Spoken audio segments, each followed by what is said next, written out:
Welcome, everyone, to the C-Suite Marketing Perspectives podcast. I'm Steve McDonald, your host. And today we have a really interesting conversation. We're going to talk about really uncommon ways to create phenomenal relationships and results between marketing and sales. And to do that, we have Jill Tygh on here. And Jill's the VP of Marketing with Data Cubed. And Jill, you've been in marketing, life science marketing for over 15 years. You've pretty much played every role in the marketing department. But mostly what I want to talk about is this, what I'm thinking of as this kind of extended role and the way that you interrelate with sales that goes beyond the conversations that I've had with almost any other CMO or head of marketing in their companies. And that's why I think this is going to be really a good conversation. But before we get started, if you could maybe expand just a little bit on your background and Data Cubed and what you're doing there before we jump on in. Sure. Thanks, Steve. I have been, as you said, in life sciences marketing for the last 15 years. The last 8 or so, I've been leading marketing teams. And most recently, I'm with Data Cubed Health, which is a e-clinical software company. We are still in startup mode, so I wear a lot of hats, and I think that has given me this deeper perspective that we're going to be discussing today. But to just kind of expand on my background a bit more, I have held positions in events marketing, digital marketing, product marketing, and content communications. And that was very intentional. I felt that in order to lead a marketing team, you really had to understand how the marketing team operated.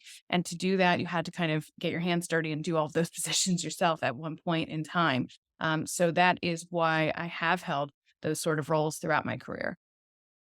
Well, great. Well, without too much further ado, right? Please give us maybe a little bit of an understanding of the relationship and the way that you work with sales, your philosophy on that, and the way that you think that it works best. And I think it does kind of come from a startup mentality, but it's a mentality should apply to anybody that's listening today in any B2B organization. So I'll turn it over to you. Sure. Yeah. So I think there's a misconception among sales and marketing teams that is that they work against each other. When the reality is you really have to work together. Neither team knows best, right? Marketing is kind of the bridge between product and sales, right? So the sales team should be leaning on marketing for more than just slideware or a custom content piece or even just lead generation. I mean, we do more than that. We support the entire buying cycle. And I think that where things start to fall down is the communication between those teams.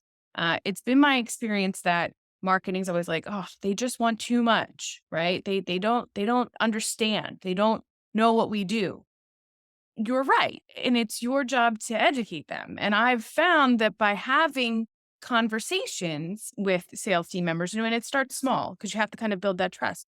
So what I've always done throughout my career is kind of met one-to-one with them, either one-to-one with the sales rep or just one-to-one me and the sales team, and kind of say to them, here's what we do, right? And how can we better support you? And normally they're kind of caught off guard by that because they're like, well, I just need leads. I'm like, yeah, but like, let's talk about that opportunity you have, right? Where is it stalling? It's been in the pipeline a while. How can I help? And they're like, well, I don't know. How can you help? I'm like, well, would this sort of content help you? Are you coming up against a competitor? Do you need competitive intelligence? Do you need, a way to message better? And then the wheels start turning. They're like, oh, wait, maybe she can help me. Right. The other way that I've established trust with sales teams is, I said earlier, the marketing teams will often come and say they ask for too much. Sure they do. Of course they do. That's their nature. You have to find that same language, right? You have to start to speak their language. And their language is, we need more, we need it now, and it has to be fast. Everything's fast. They're very fast paced. So what I usually do is I sit down and say, what are you trying to achieve? Right? Because they'll come to me and say, I need a webinar. Okay. Why do you think you need a webinar? Let's talk. It's right. And we'll get to talking. And I'm like, it sounds like you actually need an ABM campaign because you've listed 5 companies that you're looking to target. And I don't know that a webinar is going to do that for you. Why don't we do this instead? 9 times out of 10, they're like, that's a great idea. Can we do that? Sometimes they don't even know that these are options. I need more. I need an email. I need this. and they don't know what other alternatives there are and how to achieve their goals. So you have to kind of bring them back. What are you trying to achieve? Let's talk it through. And and when those things work, they will be your biggest champion because they will go and say, "Hey, she did this for me and it worked and I'm going to do it again and we're going to get the same results." And as soon as that starts happening, it all falls into place and they all start coming to you with that trust and okay, well, you helped my friend. Can you help me too? And but you have to have the same conversation. Yes, but not every activity will work the same for every rep, right? Not every activity will be. So what are you trying to achieve? What is your territory like? What challenges are you having? And let's walk through it. That is one of the biggest things that has helped me throughout my career is understanding what their needs are and then helping them understand how we can get there. What's really refreshing from what you said, so many important things there, but typically what we do is in marketing, we design the buyer's journey, right? Even though it looks like spaghetti these days, right? But we design things for when people are at certain stages in the buyer's journey and, what they need, and they might jump around, but we're still filling all those gaps. As much as we plan, the salespeople in ABM process are helping walk these buyers through that journey, right? And so when you sit down and you say, "Hey, it looks like you know this prospect's been stuck in the pipeline," why? Because we've designed everything, right? We've got something for every stage of the buyer's journey. Well, you can't pre-plan everything. And if we learn where buyers are getting stuck and how we can help them, then all we're doing is bolstering up how we're preparing for everybody else and in the future as well. But I have never heard anybody say, "Hey, let's look at your pipeline. Let's look at where things are getting stuck. Let's look at what we can do. What are the ideas?" And be a team brainstorming them together. That right there, I can imagine, and you've got other things to talk about, but that right there, I can see how it creates an incredible bond in a relationship with sales, right? Because when they're stuck, that means they're not going to hit their quota the way that they wanted to, right? They're trying to move these along. That's one of the biggest problems you can help a salesperson, achieve or overcome. Tell me a little bit more about your actual involvement in the sales process, because I think that's really interesting. Yeah. So there have been instances where a sales team member will say, "Okay, I'm struggling to message XYZ. And I don't know what the best approach is." Right? There, we have this solution and I know it'll work for them and I just cannot figure out how to make them understand. So I would sit down with them and say, "Okay, what have you discussed so far? What have they said their challenges are?" And they'll kind of dance around it or they'll give me a little bit and I'm like, "Okay, how about we do this? Why don't we get on the phone with your customer and we suggest that we do a joint marketing activity, white paper, webinar, podcast. Like, see if they're open to that and have me on the call." Okay. So they're open to that. We get on the phone and I get on the phone with the customer and I start hearing things that maybe the sales rep didn't hear because I ask different questions. And I'm not a salesperson, right? So they see me as non-threatening, right? It's this isn't a sales call. This is a marketing call. This is fun. This is exciting. And the entire tone of the call is different. And I start asking questions. Okay, well, what are your challenges right now? And things start to come up that don't come up on the sales call. And I've had sales reps say to me, "She never told me that before." It's so interesting that she brought that up because I did not know that that was a problem that they were having. And because I'm so ingrained in the product, I can offer solutions. I'm like, "Oh, well, did you know that we actually have a solution for that? We can do that." And, it's like a light bulb moment. What's great about it is the sales rep gets so much more information and I also very frequently get a piece of content, which helps everybody, right? So it's like a win-win. Right? It's a win for me as a marketer because now I have a customer willing to do a marketing piece with me. And it's a win for the sales rep because now they have so much more information about the challenges that this customer is going through that they did not have before. And they're armed with more details and better messaging and more support from me, um, to continue that conversation. And it usually results in either a closed opportunity or a new opportunity. So you use the word customer. Are you doing that with a kind of a land and expand strategy in terms of cross sell, upsell? Are you doing that with prospects? I've done it with both. We've done it. I've done that with existing customers, particularly, if we're talking about like a case study, and I will always say, okay, so this is. I love hearing about how we helped you with this. Do you see us helping you with something else? And sometimes they'll say, oh no, because what we have isn't exactly, but what we're doing now. And I'm like, okay, well, what are you doing? And normally I can find something. I'm like, oh, actually, we do that. you know, um, sometimes sales reps will take things at face value. Well, they said that they're not interested in, and because they're moving fast, right? But I'm having a different conversation. It's a different situation. It's a different pace. I can start to dig a little deeper, and sometimes it doesn't work out. Sometimes, okay, well, keep it in mind for other things, but sometimes it does. Sometimes there's something there underlying that they're missing, or that they're just more comfortable saying to me because they don't think I'm going to try to sell them anything, which is fair.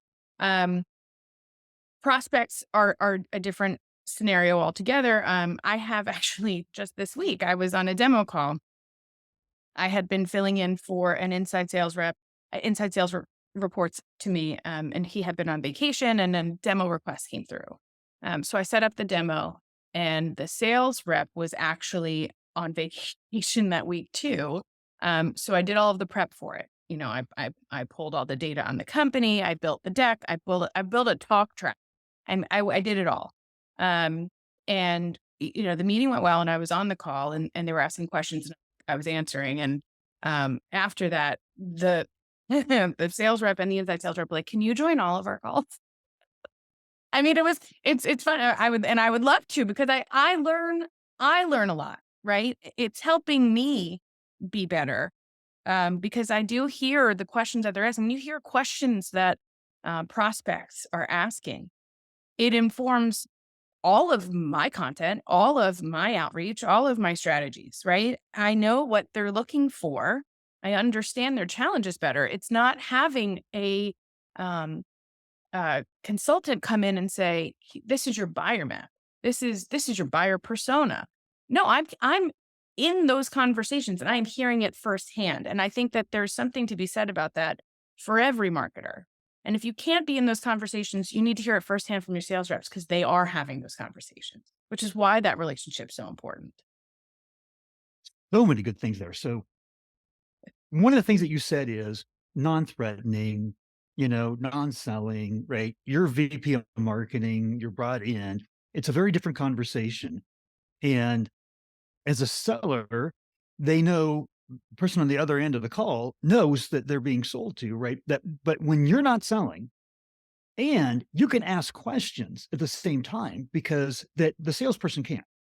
Salesperson needs to be a trusted advisor. Salesperson should know, right? But you can get in and you can ask questions that a salesperson wouldn't want to ask. And that's learning. That goes beyond listening to a gong call, right? Because what I don't want people to take away from this is that, oh, I should just listen into more sales calls, right? It's different participating in that call, whether that's a call that leads to a white paper, webinar, podcast, something like that you were talking about before. You can do that with prospects as well, right? You can do that on both sides. But being involved means that you're understanding. Being involved means you can ask questions the sales can't. It's an ongoing education, internal education program for you and your team at the same time. It's brilliant. And I now see why, because when we first started to talk, one of my questions was, well, I don't know that sales would want to like invite marketing in most organizations onto their calls, right? So I think you've answered that in spades in what you've already said. But I want to hear in your words, why do you think that sales invites you onto these calls? Can you be on these calls, right? Oh, can we do a call like that? What do you think is the secret sauce that gets that kind of an uncommon relationship between marketing and sales Mm. where, and I'd say that's a win-win-win, right? It's a win for them. It's a win for you as you learn and you can get new content out of it. And it's a win for client or the prospect as well, because they're having a deeper, richer conversation that leads to hopefully solving their problems in a different way, just coming at it from a different angle sometimes. Mhm. So I applaud you for doing that. What are the secrets? What do you think is the key to establishing that relationship? You have to earn that trust in order to be able to do. Yeah. So trust, the trust piece is required. They're not letting you near a customer if they don't trust you. It's just never going to happen. Um, and to establish that trust, you have to listen to them. Just like you listen to the customers when you do get on those calls, you have to listen to the sales team and you have to be able to understand what they're really asking for. And that is why I said earlier, it's so important to understand what they're trying to achieve. I think, and I've seen it. And early in my career, I did it, right? It was just, they ask for it, you do it, and you don't ask questions. That is the worst thing you can do. You're not helping anybody. You have to understand w- the why. Why do you think that this activity is going to work? Why do you want to do this activity? And what are you trying to achieve? And then you have to measure it. Now, I said earlier that the sales team moves fast, right? They're hyper focused on the number and they're hyper focused on the fact that they are running out of time, right? Whereas marketers, then this is where the language barrier starts. Marketers are very analytical and we're behind the scenes. So we're looking at results, like what happened after we did that. So what I recognized early on in my career was that I would do these things without asking any questions and they would not have the desired result. And that started to break down the trust between the sales team and the marketing team, which is why you have to be results oriented, right? You have to say, okay, what are we trying to achieve? How are we going to measure that? And let's work together to get there. I don't think that what you're suggesting will work. I'm happy to do it. But here's what I recommend. Like I said, most of the time they'll say, okay, let's do both. Fine. I'm fine with that. And then afterwards you say, hey, that activity that I recommended netted this, right? What do you think? How did that go? Were you happy with it? What's your feedback on that? And then they're like, yeah, it was great. Now, when I like to give feedback, I like to get it by the entire sales team.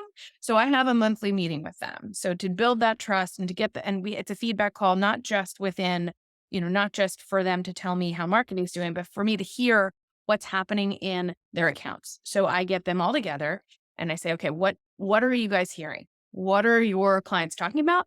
Where are things stalling and why? And sometimes when they start talking, again, they're very focused on their own pipeline. They're very focused on their own numbers. They're very focused on making their numbers. They don't always talk to each other about what's going on. So we start to pick up some themes and I'm like, hey, it sounds like you're all having this. Why don't we, as a next step, why don't I give you, some support there, whether it's messaging or content or slides, or even let's do a webinar on this. It sounds like the industry is really hot on this. Let's do a webinar. Okay, great. And we can start to work through that. The other thing I've found in those calls is sometimes they'll say, "Oh, well, we don't offer that," and I'm like, "Oh, we do, we do, we have it." Or by the time that sale closes, it'll be ready because it's on the roadmap, right? Again, I'm that bridge between product and sales too. And sometimes, maybe they missed a call and they didn't know that it was coming up or for whatever reason, they were unclear on this point and they're telling customers we don't have something that we do have. Right. So it's really important for that to come up in this. And that has actually the last meeting I had with the sales team, that did happen. It was, we don't have this. Yes, we do. We do app. We can absolutely do that. Who did you talk to? Do you want me to get on the phone with them? I'm happy to have that conversation kind of thing. The other part of it, that's the trust building, but then the other part is having them champion the wins. So when you do something for them and it does go well, discuss it in the group, right? Have them discuss it for you, right? I have one rep at DataCubed who I have been working with him since day one. And he is constantly like, he wants me to go to events with him. He wants me, I'm like his right hand man. and I join his customer calls, and it's working out really well. It's a great dynamic. But he is also my biggest champion internally. He will tell the other sales team, "Jillian's helping me with this. This has been great for us. This is great." I talk to her, ask her. He comes to me with questions constantly. I want that relationship with the sales team, but I also want them to be able to trust my team to be able to provide the same level of knowledge, right? And that's the growth opportunity for my team as well. And you'd mentioned in a previous conversation that the salespeople don't always talk to themselves, right? Yeah. And so you can be a conduit of like even internal conversation within the sales department because they're so focused on, getting their numbers, which they need to be, there should be. That's how they're compensated, right? Tell me a little bit about that dynamic.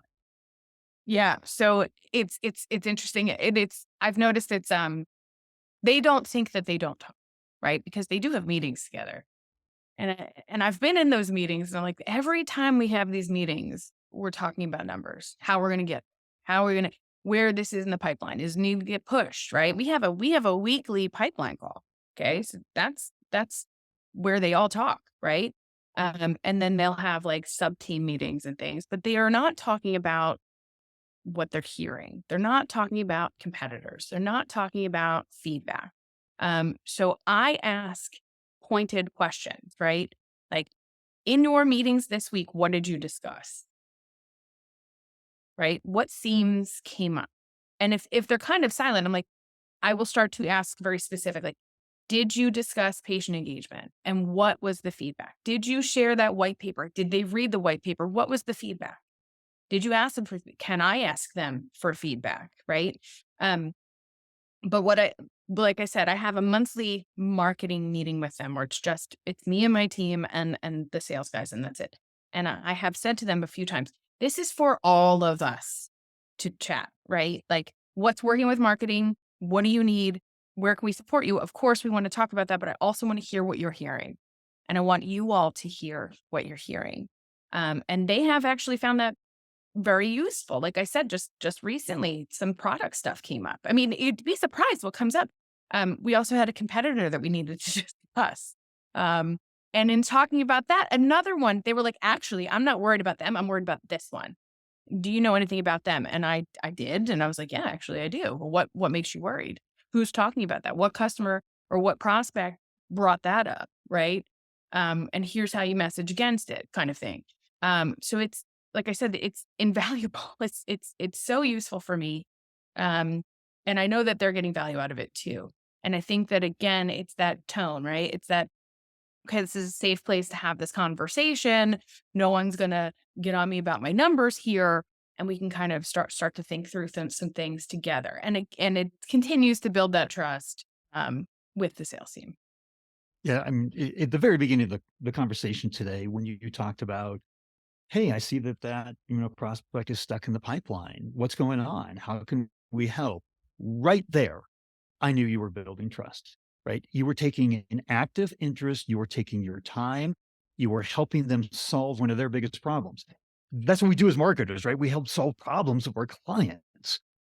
Why doesn't that apply to our sales team and helping solve their problems? Because ultimately, our job is to support sales, right? There's no reason for marketing if we're not selling. So, I can see just in so many ways, Jill, how you're absolutely building trust at every level.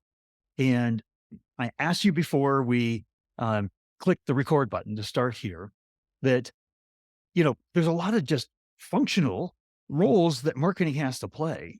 And the vast majority of what you've been talking about, everybody that's watching and listening right now, I'm sure is nodding their head like, absolutely, we got to do more of that, right? But they're probably thinking, how do I do more of that? I'm up to here already and everything that I need to do. How would you recommend to them that they balance the responsibilities of running marketing and supporting sales? Yeah, that's a great question. But I do think that one of the core tenets of marketing is to support sales. And I think that if you look at it through a lens of, well, I have to just get my message out to the market, And it's not so much about supporting sales. You're doing yourself and your company a disservice. So, before we started recording, we did discuss, I said part of how I operate is, I have that startup mentality, right? And I think that I have finally found my sweet spot in a company because I do like to do a lot of things at once. Um, but I am also very results oriented. So for me, the motivation behind how I do my job is seeing results, right? So I could bring in thousands of leads, but if they're not converting to opportunity, that's not doing anybody any favors. So, you asked, how do you find the time? You have to make the time. You have to sit down with the sales team because if they're not converting your leads into business, you are not doing the company, you're not doing your job. Point blank, marketing's not doing their job. Something's falling down along the way. Um, we're not a lead factory. Our role is to support the buyer's journey, and the sales team is the conduit to the buyer. So you have to make the time to have those conversations with them. Now, am I doing it every day? I mean, some of them I do talk to every for sure. But I have a monthly cadence with them. I'm also on the weekly pipeline call. Our organization is unique in the fact that the entire commercial staff is on that call. So my team is on there and the sales team, and we go through each one's pipeline. So I know exactly what they're working on, and I start to see trends there. I'm like, okay, this one's been there. We've talked about this for a few weeks now. Like, what's happening here? And I'll either reach out to that rep directly and say, hey, do you need help with that? Or I'll bring it up in the monthly call. Like, I've seen these 3 deals. Do you guys need help? What's happening there? Let's talk about them. Let's dissect that. Right. And kind of take it away from that commercial call where we have, the C-suite involved and the board and, they don't want to bring it up in there. I understand that. Right. That's why I have that safe space. Like, it's just us. Let's talk about it. Right. Let's work through it. And then when things work, we can talk about it in that call, right? Then everybody can know Right. we had a group win. But finding the time, I've never seen that as a challenge because it makes me better at my job. Anything that gets the results that motivate me, I will make time for. And I think everybody should look at it through that lens rather than, oh, it's another thing to do. It's a thing to do that will make you more efficient and more effective. So I think what you just said right there is the main takeaway from this call, right? What you do and where you spend your time is where the highest priority for impact on the business should be. And it's not necessarily in the functional role. That's throwing MQLs over the wall, right? You know, what happens with those leads and how we turn them into SQLs, opportunities, get conversations, solve problems where things get stuck, that's everything that you've been talking about here. So I normally at the end of the podcast, I ask what the one takeaway is, but I thought that was such a beautiful takeaway that I have a different last question for you. Okay. And that question is that, you mentioned like, oh, hey, this deal's been stuck, right? What can we do? Can we get that customer or that prospect onto a call, a podcast, a webinar, or do a white paper together? It was leading to content. And so here's my question for you is what is your understanding or how would you rate the importance of content to the overall growth and success of the business? 1, not important at all. 10, it's vital to the growth and success of the business. How would you rate that on that scale and why? 11. It is without content, how do you message? How do you put yourself out? Your website is content. That's the first impression that anybody gets, right? And if your website doesn't have content, you're not showing up in search results. That's from like a very tactical and practical mentality. But to look at it through the sales lens, right? Content can help. We said before, you build content throughout the buyer's journey. This is another educational piece that I've found throughout my career that I kind of need to reinforce sometimes with sales team members. Hey, we have content for that. You guys are stuck. We have this piece of content, or if we don't have it, I will create it for you. But like, let's see how they digest information. So, content is critical, but the right content is more critical. content in different mediums. Not everybody processes information the same way. I like to do video. I like to do webinars. I like to do audio. I like to do written, long form, short form, all of it, right? People digest information very differently. And we as marketers should be constantly analyzing that and determining which pieces to make more of. Um, but again, if you don't have that strong foundation and understanding of not only your audience, but your sales cycle, you could create content that is meaningless, right? Back to the whole thing, how do you make time? I make time because I want to make sure that that content is what they need and what's going to convert. But it is absolutely critical to a business.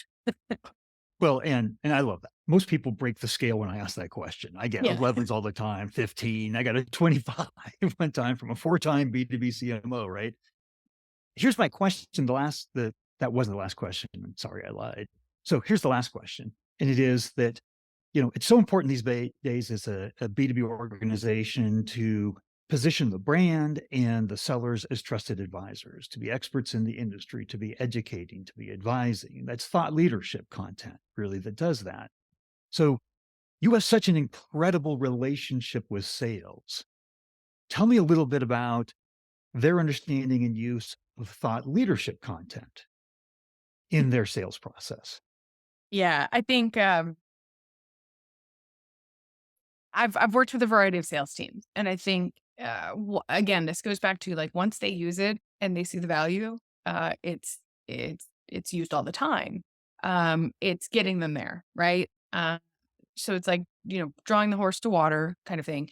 Now, what I will say is the pieces that I've made with a sales team, a sales member's customer or prospect, those get leveraged all the time because it's like, oh, I did this, I helped with this, and this is my customer, and look, and they get really excited. So that for me has been a really good way to kind of get them on board and start to really understand the value of thought leadership. In most instances, they see the value with conference presentations, right? Because they're there and it's something they can see and hear, and they want to promote it because they want to get people there. Um, it's bridging the gap between that and like written form thought leadership, and kind of expressing to them, look, we want to be looked at as a leader in the industry. In order to do that, we have to promote our people, not just our products, but our people. DataCube is a perfect example of this. We have some of the most renowned industry experts working for our company, and I don't think that everybody knows that. We're doing a push on that right now, but that is something that I have started repeating to them, and I have been in sales calls where they're like, check out our expertise, and they spend a lot more time on that slide now than they did before. And they're bringing those experts into calls, which is I'd rather they have them than me, right? Bring them in, kick me out, bring them in because they're the ones who are, going to be working on the project or can really answer those technical questions that I could probably dance around and maybe answer, but I'm going to defer to them ultimately too, right? Just as a sales rep can do. So it's getting them to understand not only the value of thought leadership content, but the value of the thought leaders and how they can help um, bring bring a sale in or close a deal or help facilitate that process. And I think that is the marketer's job, right? It's letting you know who's available, what's available, what their strengths are, what they can speak to, and how they can facilitate the buyer's journey even further. Yeah, that same 4-time B2B CMO that I was telling you about, the rated content at 25. One of the first things that she did when she came into her latest role was she started a podcast, and they had all kinds of they're in the financial industry analysts and things that very high level, high quality thought leadership. And then they break it down into various pieces and activate it on social and everything so that in an ABM sales process that their sales team is in, they constantly have added value bits and pieces of content that they can be sharing out. It becomes a part of the SLAs that marketing and sales work with, right? If they don't do that, she said, I have salespeople screaming at me, right? Because you can't just sell, sell, sell, sell, sell, right? And that's part of the reason why I ask this question is because there's so much mentality throughout the organization, C-suite, sales, that thought leadership is long-term brand building. There's day-to-day sales activity where thought leadership has direct applications, right? And building that expertise and that trusted advisor status. Another three-time B2B CMO just said on a recent podcast, she was like, hey, that's taken away sales cycles that the sales reps don't have to do. They don't have to work as hard at building the trust and, and establish themselves as trusted advisors if we're doing that. She said, today's brand is tomorrow's demand. And so I just I love everything that you're talking about, and I just wanted to kind of bring that up as a last point to accentuate here. Um, so many great things that you've shared with us today. If somebody had a follow-up question or wanted to have a conversation with you, would a link to your LinkedIn profile, would that be the best place to send Yes. them? Yeah, that'd be perfect. Yeah. I'm on there Well, all the well, fantastic. Well, Jill, thank you very much. This has been a phenomenal conversation. Oh, thank you so much for having me. I really enjoyed this.